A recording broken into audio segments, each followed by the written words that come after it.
Welcome to The Baton, a John Williams musical journey. Join host Jeff Commings as he takes you through the career of the illustrious film composer John Williams one film at a time, starting with his debut as a film composer in 1959 through more than 100 films in 60 years. And here's your host, Jeff Commings. Hi everyone, hope you're having a good day so far, and I hope this episode of The Baton will make your day even better. Someone who only seemed to have one or two good days is the main character of the movie we're focusing on today, The Paper Chase. Timothy Bottoms stars as James Hart, a man who finds himself at odds with his intimidating professor and the demands of the first year at Harvard Law School. The film is based on a novel that was written by John J. Osborne, who was himself a Harvard Law student. I saw this film first as a college student, and I never really felt like this put a mirror up to my life as a college student. I wasn't a law student, and I didn't go to Harvard, so it felt like this wasn't a cautionary tale. It felt like a decent movie with a few good performances, wonderful cinematography, and of course, a nice score by John Williams. Back when I saw it the first time, I was aware of John Williams and his amazing career, and I knew this came before he became very famous. But the score didn't hold much interest for me then, and I dismissed it as an average effort for Williams. So we fast forward to now, and after more than 2 decades of being a John Williams fan, and after 30 episodes examining his career through this podcast, my opinion of the score has changed, but only slightly. I still grade it as average, though I am much more impressed by the myriad of musical styles Williams used to great effect in the film. This was the 5th film by director James Bridges, who had previously worked as a writer on the Alfred Hitchcock Hour in the 1960s. Bridges also wrote the screenplay for The Paper Chase, and indications are that it stays very close to the events of the novel, though the one big change he made was to show the audience that Hart got an A in his contract law class. In the book, Hart's final grade is not revealed. The film itself is famous for the performance of John Houseman as Professor Kingsfield, who is called tyrannical in the film's description on the DVD case.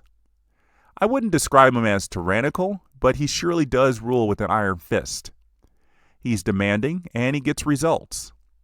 He has a reputation that extends beyond the Harvard campus, as evidenced by mentions of his associations with presidents and Supreme Court justices.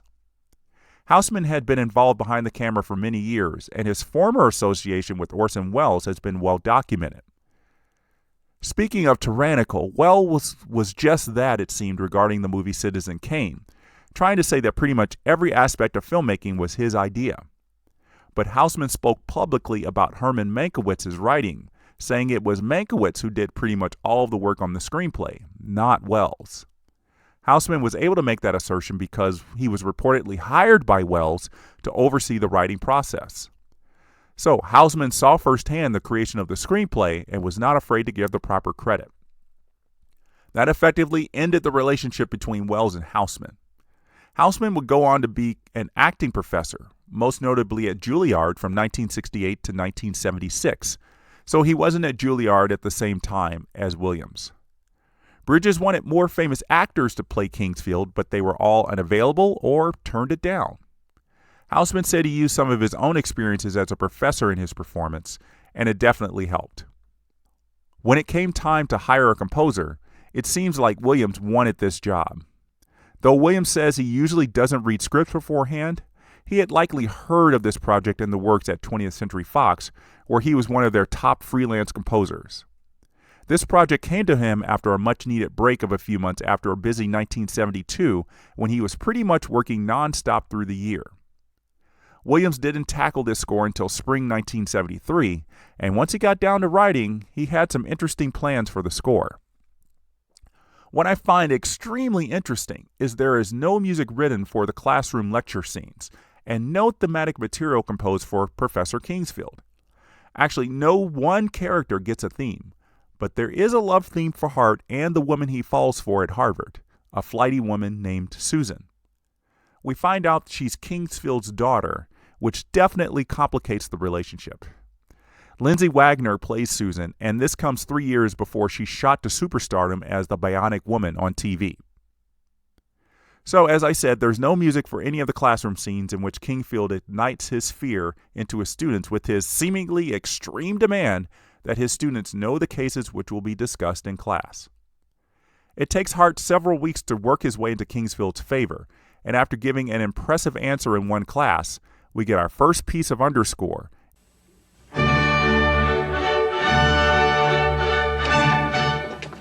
Damn good. It was a good answer. Not a complete analysis, not a hard question, but the point is I did it.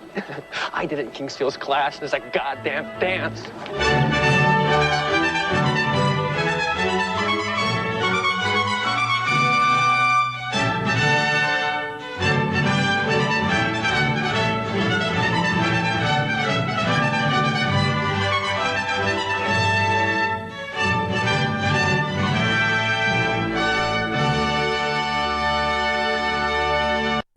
I was certain that this was written by John Williams, but the end credits might suggest otherwise.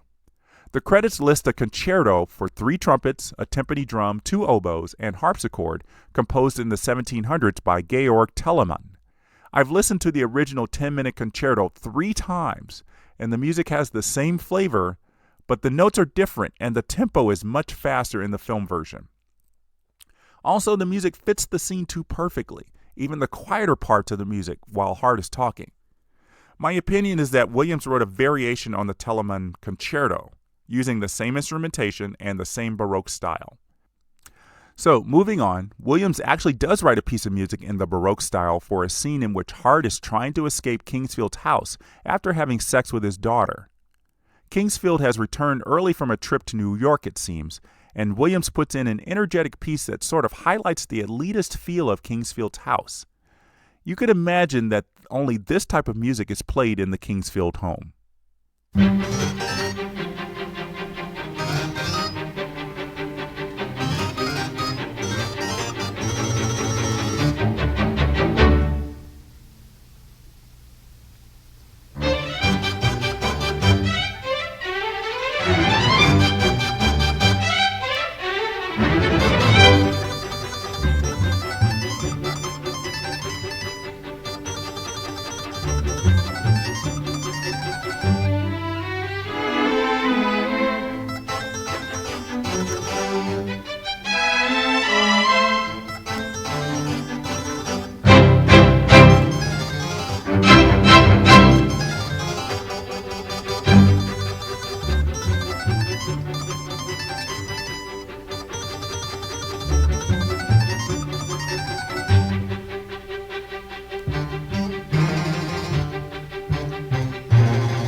The harpsichord writing for the scene is outstanding.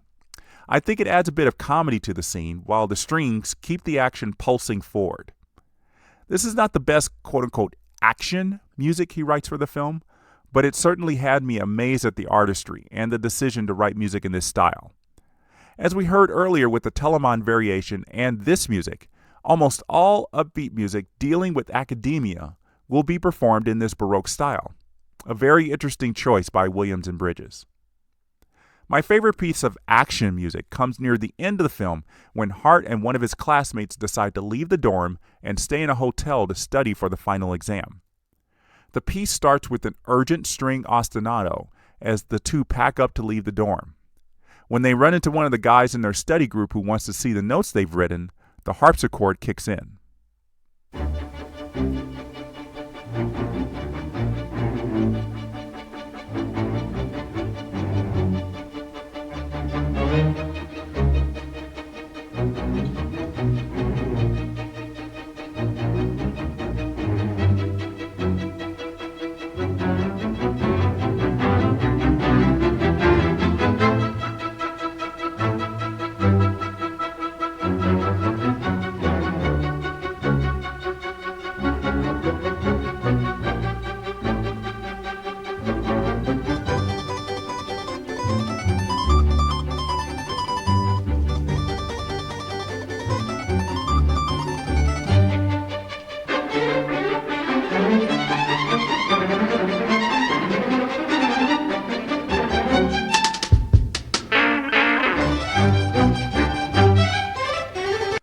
Whoa, wait a minute there. Was that an electric guitar? That was unexpected. I can't imagine the thinking behind including that in the cue, and there's no real association between that guitar and the on-screen action. If it had been used earlier in the film, I wouldn't have been so jarred by its inclusion here. Perhaps it's there to highlight the dichotomy between the academic world and the more modern world that the students live in. In any case, the music continues as Hart and Ford leave the dorm and check into the hotel. The electric guitar keeps intruding every once in a while, but the harpsichord still leads.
The love theme has some beauty to it, and writing it for the piano at first and then for flute makes it tender, even though this relationship has flaws from the start. We don't get the love theme when Hart and Susan first meet, or after the first time they make love. It comes 35 minutes into the film, after Hart realizes that Susan is Kingsfield's daughter. Despite this news, he shows up at her home anyway, and John Williams gives us a nice melody on the piano, backed by a celeste, I think. That segues to the flute for a brief moment, then the celeste and piano return when Hart gets into bed with Susan.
Later on, when Susan begins to get frustrated that Hart's studies are interrupting their love lives, she asks him to stop putting their relationship in a tidy box and be irrational.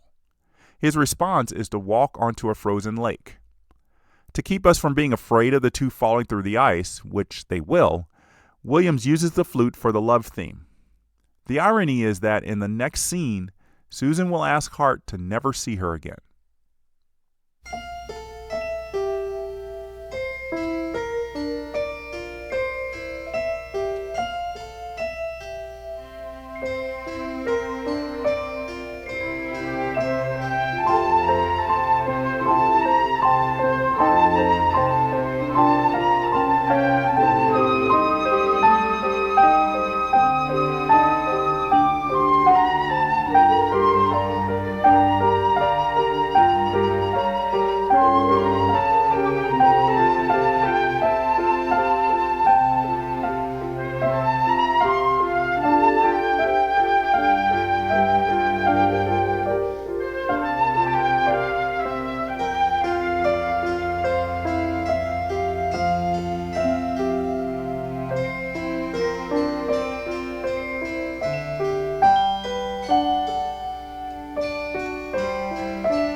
So why is Williams being so soft and tender with his on-again, off-again romance? Perhaps he is rooting for this couple to succeed, and musically he's convincing us to do so as well. It kind of worked for me, though I kept getting frustrated as Susan constantly unsure if she wants to date a law student or not. As I was preparing my notes for this episode, I wondered if John Williams attempted to write a theme for Kingsfield. How would it sound? Obviously not too menacing. I mean, this is a straightforward contemporary drama, not some action film with heightened tension. Perhaps there's no music that could accurately portray the personality of Charles Kingsfield without us imagining some mustache twirling, but I would have loved to hear any attempts Williams made at it. The only time we get music in the film associated with Kingsfield happens when Hart sneaks into the restricted section of the law library where the notes of the professors are kept when they were students. Hart thinks he'll understand Kingsfield better if he can read his notes from his time as a student. The strings and flutes accompany what I think is a harp run through a synthesizer. The music highlights the eerie atmosphere of red boxes, weird floor lighting, and existential quotes from Kingsfield's notebooks.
On the soundtrack release of this film, this music is entitled The Passing of Wisdom, and it's the second track on the CD, though the cue is actually the fifth chronologically in the film. The title makes the cue sound more important than it really is, though the scene itself is a turning point for Hart. That said, I like the ethereal quality of The Passing of Wisdom.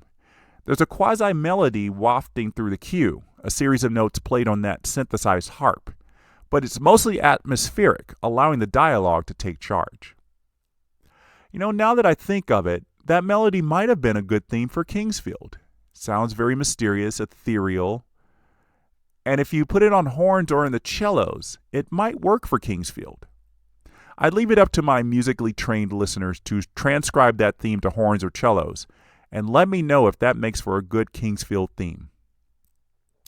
So as I said before, the film version shows us that Hart got an A in the class. But Hart never opens the envelope with his grades. Instead, he folds the envelope into a paper airplane and tosses it into the ocean with Susan looking on. The movie ends there, and you're left to wonder if Hart is quitting law school or if he knew he passed and didn't need to find out. I'm inclined to believe the first theory is true, but Hollywood didn't agree. A 3-season TV show was created in 1978 that shows Hart going all the way through law school, which in the TV show isn't mentioned as Harvard. But in the film, the fact that Williams put in the love theme to close out the film makes me believe that he and Bridges are sticking to the theory that Hart is giving up law school to be with Susan.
All through the years when I was learning more about John Williams, particularly when I was working to listen to all the scores he wrote that were nominated for Academy Awards, I constantly thought The Paper Chase was one of those Oscar nominations. And every time I would look in the Academy database, I would be proven wrong.